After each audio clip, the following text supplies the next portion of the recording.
Dear friends, we are living in an uncertain, upsetting, one way when we look at it, it's a helpless world today. Coronavirus is spreading, and it is spreading with vengeance. It has reached almost all the countries. It has affected all sorts of people from all walks of life.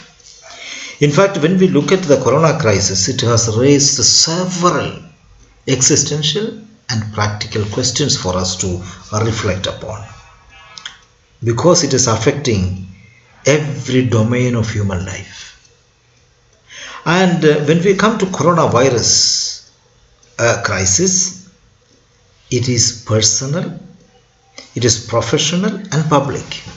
Public life is also affected. The situation confronted is almost new for all of us, because look at our own lifetime. We never expected such a calamity will happen, and we never saw such a calamity in our lifetime when we look at all together. And therefore, the interesting thing is the crisis has given rise to a new situation, in fact a new behavior from all of us. We started living in a different way at home and the societal life. We have taken several steps to prevent the virus or COVID-19 virus, like washing our hands regularly. There are a lot of instructions coming how to wash, how often we should wash, and so on. We should avoid contact with others and covering mouth and nose with a mask all the time, and people mindful of following the directions and directives given by the WHO and the Health Ministry of Government of India and the state governments, etc. All our recommendations and given to us by the government we must follow, and people are started adhering to the rules and regulations.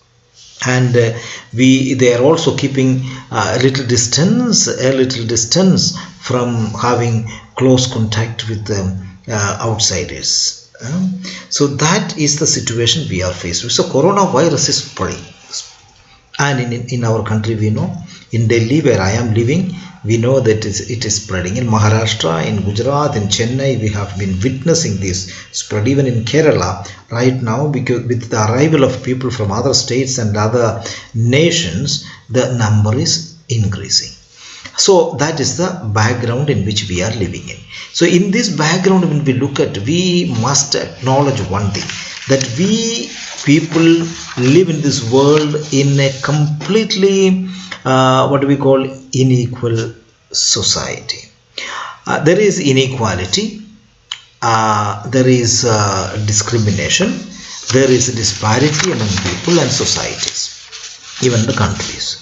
So in this way, when we look at the healthcare which is suddenly came to prominent because of the corona pandemic, has taught us one thing, that healthcare area there are a lot of disparities exist in our societies.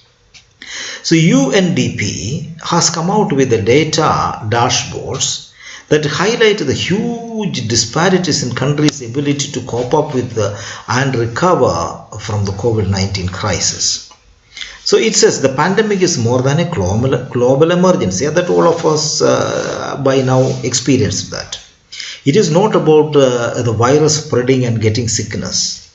It is about a huge economic crisis, and we have witnessed that in our country. We have already seen the migrant workers moving from place to place, and when they have reached their homes, I am sure in their villages, etc., they are going to be more than ever feeling the pinch of life.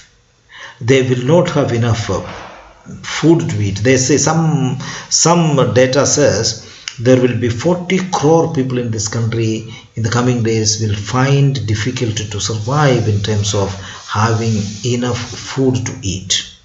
Their livelihood has come to a standstill. There is a huge number of joblessness. People are coming from abroad also after leaving their jobs, etc. So therefore, the problem of economic dimension of life will be affected. And another area we need to look into the social aspect. Because of this crisis, there will be social tensions arising, and also we will see more and more people will get depressed and worried about future life, their survival, their education, etc., etc. And therefore anxiety level will be very, very high. So societal crimes, societal issues which affects the common man's life will be on the rise. So that is the situation which we are all faced with. And therefore we need to see why this discrimination and disparity is happening. In the world there is already inequality. Majority of the world's property, the wealth, the resources are controlled by a few rich nations, and a few within the nation, a few rich people, corporates and rich people. So this disparity, we all of us know. Within the country, we have been witnessing so many articles and researches by social scientists have brought out. There's a huge disparity. A handful of people of this country are controlling the majority of the wealth of the people, and 80% of people have only 20% of country's wealth, and 20% of people are controlling the 80% of country's wealth. So that disparity is a stark reality in our country. So in that background, we must understand about the healthcare. It says, UNDP says, most developed countries, those in the very high human development category, have an average of 50 hospital beds for 10,000 people. Hospital beds, how many? 50 hospital beds for 10,000 people, over 30 physicians, 30 doctors for 10,000 people, and an average of 81 nurses for 10,000 people. So 55 hospital beds, we have 30 doctors, and we have 81 nurses for 10,000 people in the developed nations. But when it comes to a country like India, we have 7 hospital beds for 10,000 people, and we have 2.5 doctors. That means 2.5% of doctors only for 10,000 people. And we have only, instead of that, richer nations have 81 nurses for 10,000 people. We have only 6 nurses for the for the country, 10,000 people. For 10,000 people, 6 nurses. So this disparity, you see, instead of 55, we have only 7 beds. Instead of 30 doctors, we have only 2.5 doctors. And we have, instead of 81 nurses, we have only 6 nurses. So you can see the huge disparity already existing in the richer nations and the poorer nations. When we talk about the poorer nations, these 6 beds or 7 beds and so on, we must also understand that in the city, in the urban areas, it will be concentrated more. And when we look at the rural belt, the disparity will be very, very high again. So already there is inequality existing in our country and the countries all over the world. And with the widespread lockdown and the digital divide has become a reality, about which I have written an article in Indian Currents last week on the digital divide in the background of the digital classes, the online classes which we are all engaged with. So there are 6.5 billion people around the globe. 85.5% of global population still do not have a reliable broadband internet. This is the reality. And therefore, their inability to work in education, etc., existing. So this is a stark reality. It has to touch all of us. It must touch the policy makers. Now, vulnerabilities of some certain countries. I'll just read out from the document. It says, UNDP document says, preparedness is one thing. Once a crisis hits, how vulnerable are countries to the fallout? UNDP's dashboard 2 on vulnerabilities present indicators that reflect countries' susceptibility to the effects of this crisis. It says those already living in poverty are particularly at risk. Despite recent progress in poverty alleviation reduction, about 1 in 4 people still live in multi-dimensional poverty. So, out of 4 people, 1 person is below poverty line or very, very, very poor without having, we can say they are starving. More than 40% of the global population does not have any social protection. This is the situation.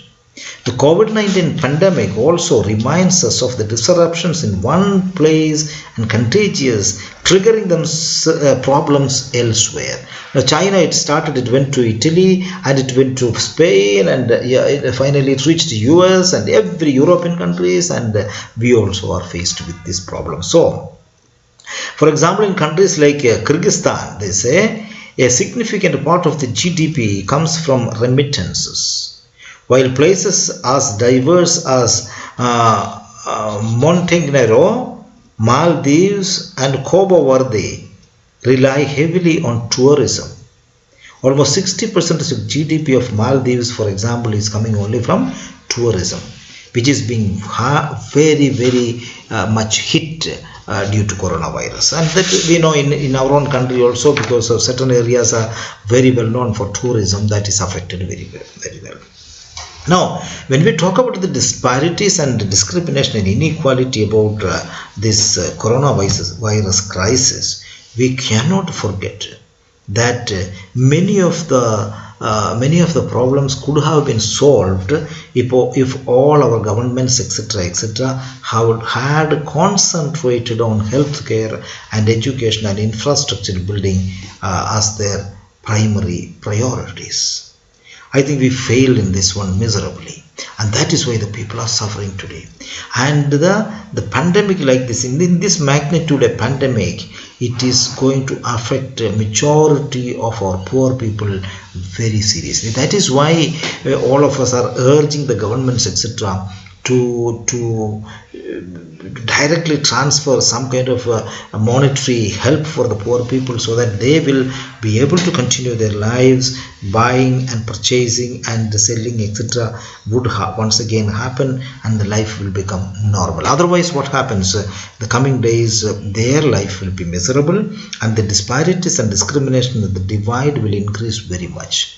And as the UNDP says, it's not about healthcare. The same thing can be applied into education, in the social sector, in the job, for example, the organized sector and unorganized sector. The divide is huge.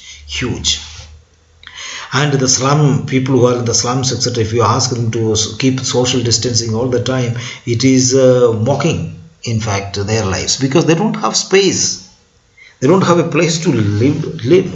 They may not have a house worth calling.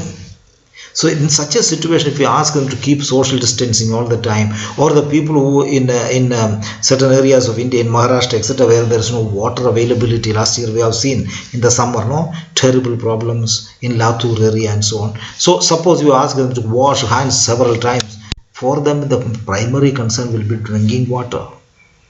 So when there is no drinking water available, how are you going to wash several times? When there is no food for people to eat, and you are asking to wash them with sanitizer, where will they buy sanitizer? For them, the primary concern will be food. For them, the primary concern will be a place to stay. For them, the primary concern will be taking bath first or drinking water first. So, this unequal world is so much a disgusting thing for all of us when we reflect about the coronavirus crisis. when we look at this crisis, another area we need to look into is the huge, massive inequality that is cropping up in the field of education. And we have seen now everybody is jumping into the fray of having digital classes, etc. The reality, we know that 70% of this country's population, especially our children living in the, especially those who are living in the rural belt and the slums, the areas, the hilly areas, etc., they do not have this facility. So we need, when we talk about the policies must be for everybody. And that is the duty of the governments. That is why we need a kind of a socialistic perspective has to come in. It is not about political parties. At this juncture, I should not forget that whenever there is a crisis of this magnitude, the ruling class of the society, ruling class is not about ruling political parties. People don't get misunderstanding about that. The ruling class means there is a control mechanism owned by certain people who are powerful. They are religiously powerful, ethnic, they are also economically powerful. They are powerful in every areas. They will be the landowners, etc. In every country you will find this system. There is a huge class division. Now in this discriminatory situation, they have also a mechanism to divert the attentions of the majority people's sufferings. So what do? They will bring all kinds of attention diversing tactics. So what happens? They will use religion. They will use terrorism, for example. They will use non-state players to attack the states, and several other strategies they will follow. Religious fanaticism will increase because of this. This mechanism is used by the ruling class to divert the attention of the majority people. And somehow, there is a story written by Cooley, Mulk Raj Anand, in the Cooley, in the early 40s, he has written a story of a British fabric factory, a clothes factory. There were many workers, and working class were working tirelessly for the factory, for profit, and enormous profit this company was making. It is owned by a British company, and in that factory the workers were Hindus, Muslims, Christians, Parsis, Sikh, everybody was working, and these are called working class. And Mulk Raj Anand says there was once the people came to know that they have been exploited. They decided to demand their due rights with the owners. So when they started demanding, they started gathering, they started organizing. The owner of the factory, which was a British company, I think, they have, it's a novel, okay, it's a novel, Cooley. So it says, such a way the management has spread a rumor that made a huge difference among the working class in the name of religion. A Muslim girl was kidnapped by a Hindu, and then what happens is the same workers, they were together working, so her husband simply divided, and they started fighting against each other, and they divided, and the demand of more wages and salary and equality, etc., has been simply undermined by these kinds of divisional tactics. I think every society world, now you saw in US what is happening. Now it is coronavirus is spreading like that. More than 2 lakh people lost their lives, and the sickness is spreading, and the reality about the so-called developed nation has been simply shattered, and American president felt so much humiliated, in fact. So in order to divert the attention, you see what is happening there in US in the name of black and white. Several fights have started, and everywhere there is a division, and this issue is becoming a very, very murky issue in the United States. and we have seen it in various parts of the world. These tactics will be there in order to increase the inequalities, in order to suppress the issues. Now the last point is this one: who can solve this problem? Yes, definitely we need to be collectively searching for solutions. But at the same time, the major what you call policy maker is the government of the particular country, and also the particular state, the system that followed by the governments. In a democratic country, the elected governments have a responsibility to fulfill the basic needs of the people. I think education and health care must be the focus for the coming few years in our country, because coronavirus has simply, blatantly, and what you call openly shown us that our healthcare system is not so progressive.